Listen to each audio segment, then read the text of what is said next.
Hey guys, it's Babypowder, and we're back with another one of our loot videos for our 200 run series part 2. And this time we went back to Uldaman, as a lot of people like to call it, my home, since we did it for our first 1,000 runs.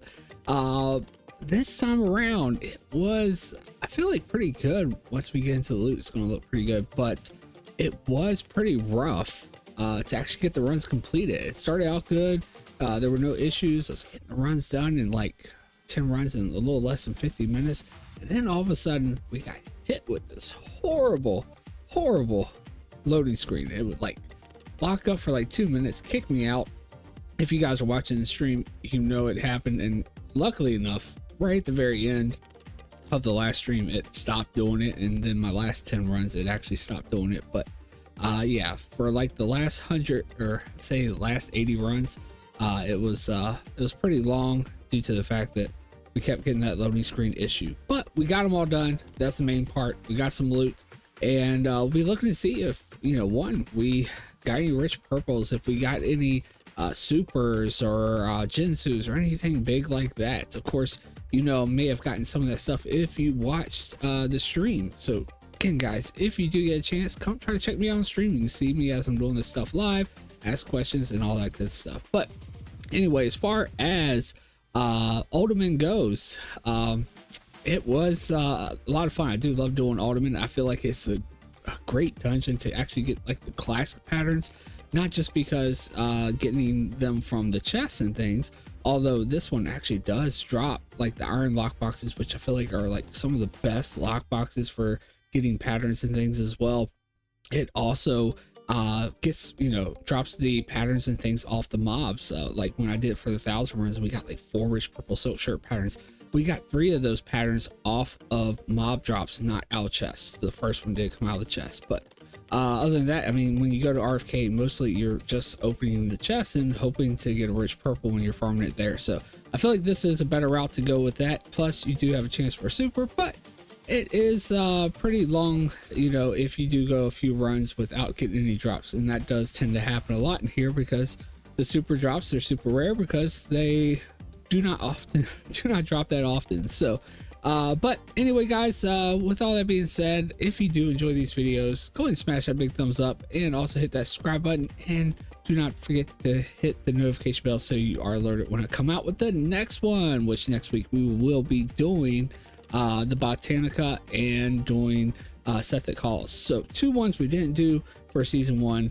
They'll be brand new, but I think that's pretty much all we really need to cover with Uldaman. We've already been in here before. It was pretty good, but we did at least get a Jinsu last time, so we'll see if we got 1 or how many we may have gotten, and see if we got a rich purple. We didn't get a rich purple last time. Last time we did get a rich purple from RFD, not from Uldaman. So anyway, and of course we haven't gotten a super yet, so we'll need to see if we got one this time. But anyway, here's our first bank alt. It's going to be Proudmoore's 100 runs worth of loot from Uldaman, and then we'll be checking out Thralls and seeing how well they did and conclude it and see if we got lucky this time around. All right, guys, so our first bank alt, holding all the loot from our druid, getting the items for Proudmoore. Of course, we have duplicates, we can send them over, but here we go. This is what we got. So filled up a tab, so that's good. At least we did get a decent amount of items. Granted, a lot of it is this low value stuff, which really we don't care about as much. It does help, you know, fill in some, you know, some small amounts of gold, and they do sell rather quickly versus the high value items. And so it does help out, of course. We'll quickly just go through this like we do with all the other farms, just because it's just low value stuff. We got the Elder Ember Staff. I can't speak tonight, man. Captain's Buckler, a Knight's Crest. We also have Flannet Shield. We have the Glyph Buckler, and again, just trying to get the names. Night Sky, Aurora, Male Combat. Male Combat stuff is actually pretty good. Chief Brigaders. Now, actually, the Chief Brigader gloves, they are only 2,500, but they have a decent sell rate, 0.007, and typically I wouldn't have kept them, but the actual other Chief Brigader pieces are really good. And you know, with a 0.012 sell rate on the, or that's the Male Combat legs, but the legs here, 0.011 sell rate on those. And just in case somebody is trying to, because we got the belt and the legs and the gloves, Maybe they're trying to build the set. I figured I might as well go ahead and keep the gloves, try to sell them too. But that's pretty much it. Mel Combat and the Chief Brigade are pretty much the majority of the things we're looking to see if we actually sell. Now, with our blue items here, first we got the low value blues. Of course, we got a bunch of those. We got the shoveler here, 16,000.007 sell rate. Got 2 of those. All right, guys. Well, this one it doesn't seem to like with my capture card, but it is the sword of magistrate. It's about 13,000.002 sell rate. Then we've got the stone vault shiv, 8,400.009. We got 2 of those. Then we've got the earthen rod here, 8,400.007 sell rate. We got 4 of those. Then we also got the beacon of hope, 11,000.010 sell rate. And we've got what, 5 of those? Yeah. And then we've got the Adventurer's Pith Helmet, 11,000.007 sell rate. 2 of those. Spiderwind Feather, 12,000.010 sell rate. Got 3. Unearthed Bands, we've got 3 of those as well at 8,300.006. And then just 1 pair of the Laggards of the Vault, 9,300.009 sell rate. We also got a couple of assault bands here, just trying to get like 1,000 gold for them. And then we also have a schematic for the sniper scope at 15,000, almost 16,000.010 sell rate on that one. And then we've got our high value items. So first up, we've got the Obsidian Cleaver for 40,000.008 sell rate. We got a Null Blade for 31,000.006 sell rate. And actually, I meant to move this one, even though it's over 20,000. I meant to move this to low value. Just because I feel like it still should be low values. Went up, it's 24,000.007. As you see, I previously had it marked for low value, but it's the Excavators brand. It's a great seller. It does tend to sell pretty quick for me most times, but still it's usually selling around that low value range anyway. Then we do have a pattern here for the pattern for the comfortable leather hat for 445,000.002 sell rate. And that's it for high value stuff. So no rich purple, no super yet. We do still have thrall to go check. We do have a couple items here from our lock boxes though. We do have the recipe for the Thistle Tea pattern for 9,400.039.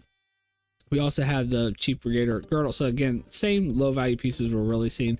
Ziggler here, 7,900.005. Conjurer Sphere here for 5,000.004. We did actually get a nice pattern though. We got the Star Belt pattern at 473,000.005 sell rate out of the lock boxes. Now, I tend to sell these somewhere between 100,000 to 200,000, never near that amount. But that is, where I've actually been able to find the sweet spot and actually sell these. And I actually just, if you were in Discord, you'll see I just sold one for 100,000 last week. So hopefully we can sell this one pretty quickly for somewhere around that range and make us some gold and get us closer to our goal there. But that's going to wrap it up for Proudmoore's 100 runs. Let's go ahead and jump over and see how Thrall did. All right, guys. So now over to Thrall's bank alt and holding the existing 100 runs to conclude our 200 runs of Uldaman for the second time around. How did we do here? So again, we have a whole tab, and actually I had to fill up another tab a little bit because I actually got so much more on this one than I did the other one. Again, the low value stuff, not really going to be anything special, just about the same stuff. Renegade Shield here, 7,500. Actually, I don't know if we had that one on the other one. So maybe some other things. Knight's Crest here, a lot more shields here. Sentinel Buckler, Night Sky Cow, Mel Combat again though, the Chief Brigader stuff, the Aurora Robe, Mel Combat, Chief Brigader stuff. So a lot of the same exact things here. And then again with our low value stuff, pretty much gonna be the same stuff too. Shoveler, we got 2 of those, 16,000. We got the Thornstone Sledgehammer. Now we didn't have this one. Now this is a world drop. It actually came out of the chest. That's 22,000. Now it is over the 20,000, but again, it really shouldn't be. So it should be a low value piece anyway. It was marked previously as a low value 0.005. We have the Stone Vault Shiv, 2 of those at 8,400. Excavator brand C. Now you do see I did put these with the low value this time. 24,000.007. We got 3 of those. Still good item to sell. Earthen Rod here for 8,400.007. So we got 3 of those. Beacon of Hopes got 2, 11,000.010. Unearthed Bands only 1, 8,300.006.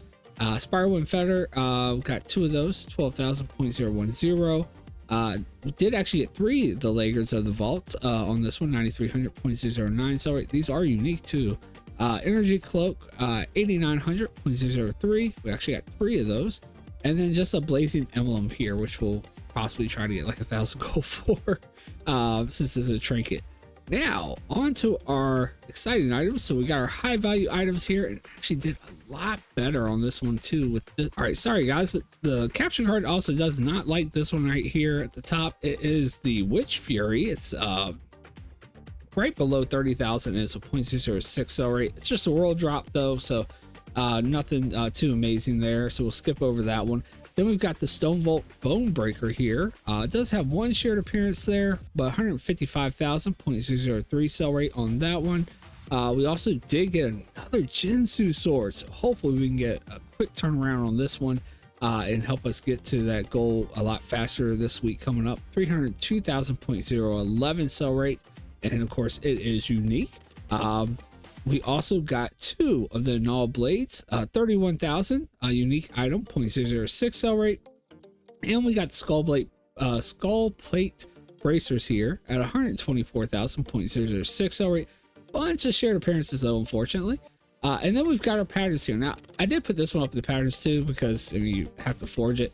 But it's the Broken Blade of Heroes for 201,000.006 sell rate. Now, I've actually never had any luck selling this pattern, but I have reforged the sword and actually sold it before, so I probably will actually forge this before I actually try to put it up on the auction house.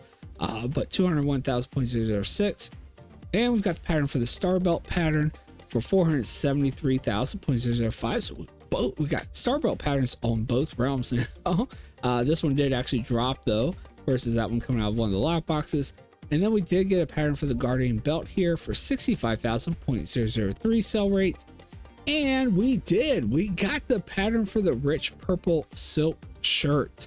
1,254,000 at a 0.027 sell rate. Very, very high sell rate on this one compared to all the other patterns. Now, again, this one I do not tend to sell it at that 1.2 million. I typically sell it somewhere between about 500,000 to 600,000 when I sell it, but it usually sells within like a week or two. Sometimes, I mean, I've sold them overnight. They sell so fast. But yeah, it's overinflated at that value. It has been for a long time. It's just ridiculous trying to sell it at that much. But for some reason people try or they overinflate it. But the standard is it used to be around 500,000 before all the inflation started with it. So I try to keep it around that value where it really should be, and that should be a good sell for it anyway. So anyway, yep, got one. We actually got this one. I did recall it dropped on run number 37 pretty early on inside, and it didn't come from a chest. It did actually drop off of a mob. Once again, they drop off the mobs more often than they do out of the chest. So that's why, like, I feel Uldaman is so much better for hunting patterns than RFK.